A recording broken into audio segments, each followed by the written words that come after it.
Yan nga po, no, marami nga po ang nasiyahan dahil sa sitwasyon nila Bea, nila nanay, nila Grace na natulungan po ni Kalingap Rob. One Kalingap, one family nga po, totoo at nagpatunay po yan sa magkakapatid ngayon na grabe dinagsa, pinapanood, inaabangan ang kanilang mga video na upload ni Kalingap Rob.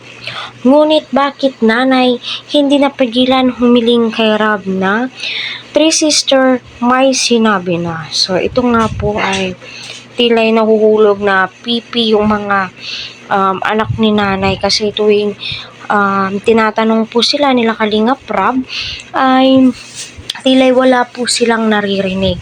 Hindi po sila kumikibo. So, ika nga ni Kalingap Rob, paminsan-minsan ay magpasyal din po, ipasyal po niya ang magkakapatid.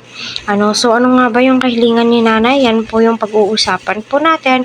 As of now, ako po lubos nagpapasalamat sa lahat ng team Kalingap, Edsy, lahat ng T-serye na andito sa aking channel. Naway nasa mabuti po kayong kalagayan. Patuloy po nating suportahan, tangkilikin, wag po natin skip ang ads nila Kalingap Rob. So, kita po natin at masaya po tayo as supporters and viewers ngayon ng Team Kalingap kasi malaki na po yung improvement nila Grace.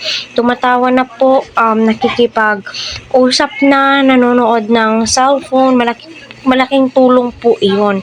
'Di ba? So, iisa lamang po yung hiling ni nanay. Ramdam po natin si nanay na makapag-aral ang kanyang mga anak.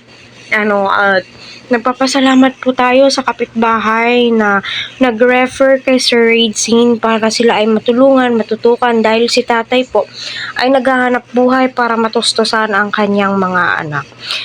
So tila'y nahulog na superhero po ang kanilang kapitbahay na gustong matulungan ang tatlong magkakapatid na inaakala po nila or binabansagan po nilang the Zombie Sisters.